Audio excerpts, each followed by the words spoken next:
নমস্কাৰ 24 লাইভ চাইটকাৰ বাবে ধন্যবাদ আৰু এই মুহূৰ্তত লৈ আহিছো অন্য এটা গুৰুত্বপূৰ্ণ খবৰ এবাৰ বিহু মঞ্চত পুনৰ এবাৰ কণ্ঠশিল্পীক কৰা হৈছে অপমান আৰু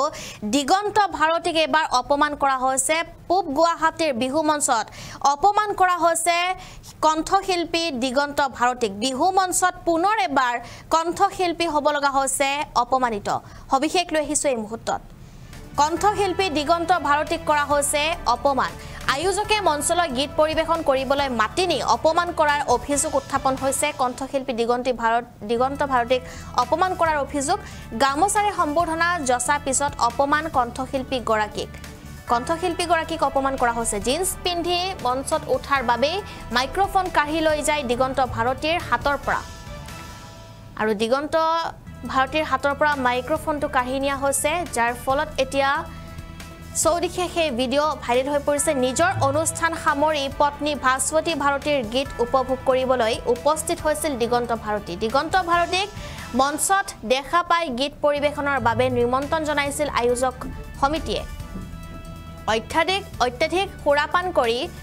অসংযত অৱস্থাত অপমান কৰাৰ অভিযোগ কণ্ঠশিল্পী ভাস্বতী ভাৰতীৰ আমি দৃশ্য এই মুহূৰ্তত দেখুৱাই আছো দিগন্ত ভাৰতীক কৰা হৈছে চৰম অপমান দিগন্ত ভাৰতীক চৰম অপমান কৰা হৈছে তেওঁৰ হাতৰ পৰা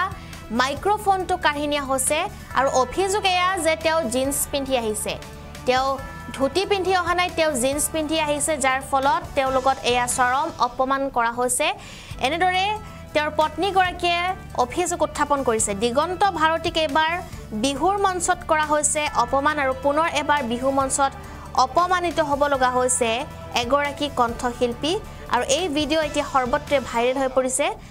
এই ভিডিও যেটো ভাইৰেল হৈ পৰিছে কিয়নো এগৰাকী কণ্ঠশিল্পীক পুনৰ এবাৰ কৰা হৈছে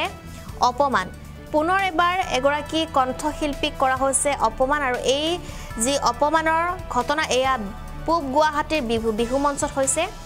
যাক লৈ এতিয়া তীব্ৰ প্ৰতিক্ৰিয়াৰ সৃষ্টি হৈছে চৌদিশে আৰু কণ্ঠশিল্পী সমাজত এতিয়া দেখিবলৈ পোৱা গৈছে এক পুনৰ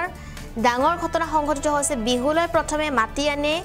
কণ্ঠশিল্পীসকলক আৰু তাৰ পিছত এনেদৰে চৰম অপমান কৰা হয় এয়া সহ্য কৰা নহব বুলি ইতিমধ্যে উল্লেখ কৰা হৈছে যেটো বিহু মঞ্চত প্ৰায় আমি দেখো কণ্ঠশিল্পীক কেতিয়াবা গান গাবলৈ দিয়া নহয় বা কিছুমান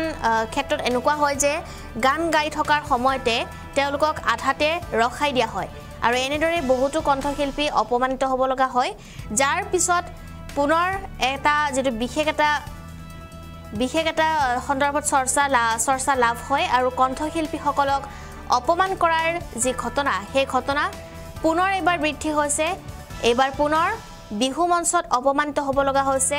এগৰাকী কণ্ঠশিল্পী আৰু কণ্ঠশিল্পী দিগন্ত ভাৰতী এবাৰ পূব গুৱাহাটীৰ বিহু মঞ্চত অপমানিত হ'ব লগা হৈছে আমি ভিডিওটো পুনৰ প্ৰথমৰ পৰা দেখুৱাবলৈ চেষ্টা কৰিম